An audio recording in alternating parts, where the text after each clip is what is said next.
নমস্কার বন্ধুরা, সুস্মিতা কুকিং ডায়েরিতে আপনাদেরকে সবাইকে স্বাগত জানাচ্ছি। আজকে আমি আপনাদের সাথে শেয়ার করব 1 কাপ আটা দিয়ে আর সামান্য কিছু সবজি দিয়ে একটি স্ন্যাক্সের রেসিপি। এটা খেতে দুর্দান্ত স্বাদের হয় বন্ধুরা। আমি আপনাদেরকে কথা দিচ্ছি যে আপনারা একবার এটা খাওয়ার পর সব সিঙ্গারা খাওয়া ভুলে যাবেন, আর আপনি যাকে এটা বানিয়ে খাওয়াবেন সে কিন্তু আপনার প্রশংসা করবেই। এটা জেনে অবাক হয়ে যাবে যে আটা দিয়ে আর সামান্য কিছু সবজি দিয়ে যে একটা এত সুন্দর রেসিপি তৈরি করা যায়। তাহলে চলুন রেসিপিটি শুরু করা যাক। এই রেসিপিটি বানানোর জন্য প্রথমেই আমি এখানে নিয়ে নিয়েছি 1 কাপ পরিমাণে আটা। এরপর হাফ টিস্পুনের মতো দিয়ে দিলাম জোয়ান। এরপর দিয়ে দিচ্ছি স্বাদ অনুসারে লবণ।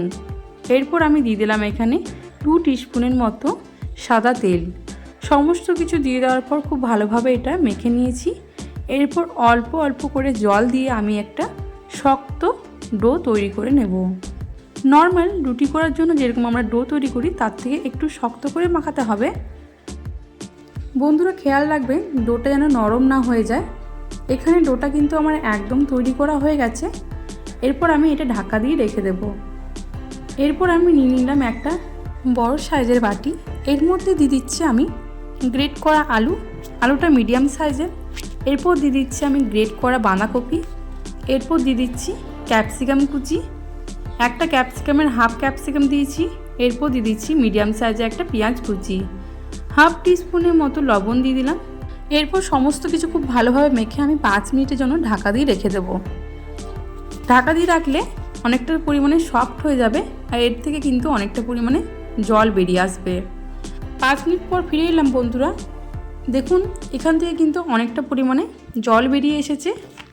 এরপর আমি এটা ভালোভাবে জলটাকে ঝরিয়ে একটা বোলের মধ্যে ট্রান্সফার করে দিচ্ছি।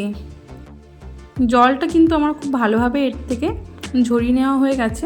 এরপর আমি এর মধ্যে দিয়ে দিচ্ছি স্বাদ অনুসারে লবণ, কাঁচা লঙ্কা কুচি, ঝালটা আপনারা এখানে আপনাদের স্বাদ অনুযায়ী দেবেন। এরপর দিয়ে দিচ্ছি আমি লঙ্কার গুঁড়ো, চাট মশলা দিলাম 1 টেবিল স্পুনের মতো। এরপর আমি দিয়ে দিচ্ছি এখানে ধনে পাতা কুচি, হাফ টিস্পুনের মতো দিয়ে দিলাম এখানে গোটা জিরে। এরপর ভালোভাবে এটাকে আমি মিশিয়ে নেব। বন্ধুরা এখানে কিন্তু আপনাদের পছন্দ মতো সবজি ব্যবহার করতে পারেন, আর আপনাদের কাছে যদি চাট মশলা না থাকে তাহলে কিন্তু আপনারা ম্যাগি মশলা ব্যবহার করতে পারেন। ওটা আমার রেডি হয়ে গেছে। এরপর আমি যে আটাটা মাখিয়ে রেখেছিলাম সেই আটাটা থেকে আমি ভালোভাবে আবারও মেখে নেব। এরপর এটাকে 2 ভাগে ভাগ করে দেব।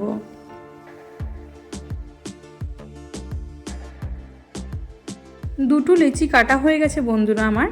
এরপর একটা লেচি ভালো করে হাতের সাহায্যে গোল গোল করে শুকনো আটা ছড়িয়ে এটাকে বেলে নিতে হবে। একটু পাতলা আর একটু বড় সাইজে করে বেলতে হবে। আপনারা ভালো করে দেখুন, তাহলে কিন্তু পুরোটা বুঝতে পেরে যাবেন যে আমি এটা কেমন করে বেলছি। বন্ধুরা রুটিটা কিন্তু আমার বেলা হয়ে গেছে, আর আমরা যে স্টাফিংটা তৈরি করে রেখেছিলাম সেই স্টাফিংটা দিয়ে দেবো এরপর রুটির মধ্যে। বন্ধুরা স্টাফিংটাও কিন্তু আমি 2 ভাগে ভাগ করে নিয়েছি। যেহেতু দুটো লেচি হয়েছে আমার, অল্প অল্প করে স্টাফিং নিয়ে আমি হাত দিয়ে খুব ভালোভাবে এটাকে ছড়িয়ে দিয়েছি। বন্ধুরা এরপর দেখুন আমি এটা কি করছি।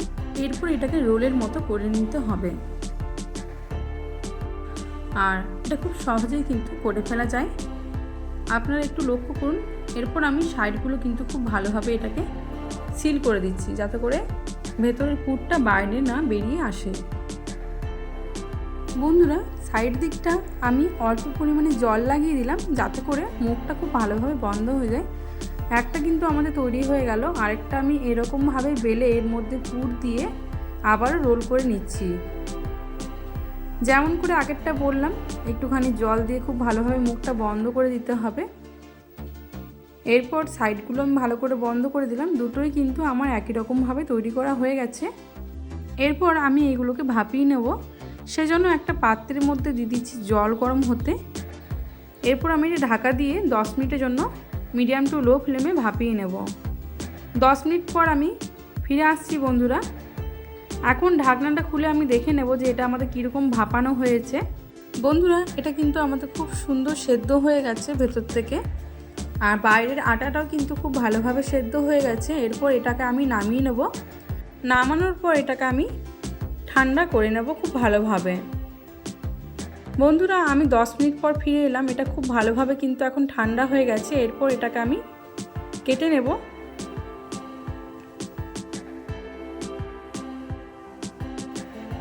দুটোই কিন্তু আমি একই রকমভাবে কেটে নিয়েছি। বন্ধুরা, এটা খেতে এখন থেকে কিন্তু ভীষণই ভালো লাগে। আপনারা এরকম অবস্থাতে কিন্তু এটা খেতে পারেন, আর বাচ্চাদেরকেও টিফিনে দিতে পারেন। এরপর আমি একটা বোল নিয়ে নিয়েছি। বোলের মধ্যে দিয়ে দিচ্ছি 3 টেবিল স্পুনের মতো ময়দা, অল্প পরিমাণে চাট মশলা আর লবণ দিয়ে আমি একটু জল দিয়ে একটা পাতলা ব্যাটার তৈরি করে নেব।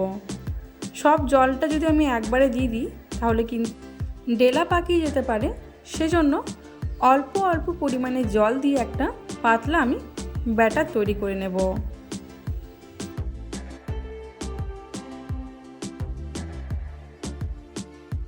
বন্ধুরা, ব্যাটারটা কিন্তু আমার একদম তৈরি করা হয়ে গেছে। এর ঘনত্বটা এরকমই থাকবে। এরপর আমি যে রুটির রোলগুলো তৈরি করে রেখেছিলাম সেখান থেকে ময়দার গোলার মধ্যে কোট করে নিয়ে গরম তেলের মধ্যে দিয়ে দিচ্ছি।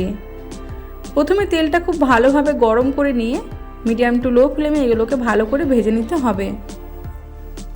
এক সাইডটা হয়ে যাওয়ার পর আরেক সাইডটা আমি উল্টে দিচ্ছি। সবগুলো আমি একই রকমভাবে ভেজে নেব। তাহলে বন্ধুরা, দেখে নিলেন তো যে আটা আর সবজি দিয়ে এত সুন্দর একটি রেসিপি তৈরি করা যায়। আর বন্ধুরা, আমার রেসিপিটা যদি ভালো লাগে একটা লাইক করে দেবেন, আর কমেন্টের মাধ্যমে জানাবেন যে আপনাদের কেমন লাগলো, আর অনেক অনেক শেয়ার করে দেবেন। আর আমার চ্যানেলটি সাবস্ক্রাইব করতে কিন্তু ভুলবেন না। বন্ধুরা, আমার সবগুলো ভেজে নেওয়ার পর আমি একটা প্লেটের মধ্যে এটা তুলে নিয়েছি। আমি আপনাদেরকে দেখিয়ে দিচ্ছি যে এটা বাইরে থেকে কতটা ক্রাঞ্চি হয়েছে, আর ভেতর থেকে কিন্তু একদমই সফট। আপনারা এটা চায়ের সাথেও কিন্তু সার্ভ করতে পারেন, আর বাচ্চাদেরকে টিফিনও কিন্তু এটা দিতে পারেন। ভীষণই একটি হেলদি রেসিপি, কারণ এর মধ্যে আটা আছে আর সবজিও কিন্তু আছে। তাহলে বন্ধুরা, আজ আসি, দেখা হবে নতুন কোনো রেসিপির সাথে। আর আপনারা সুস্থ থাকবেন, ভালো থাকবেন, আর এরকমভাবে কিন্তু আমাকে সাপোর্ট করবেন। ধন্যবাদ।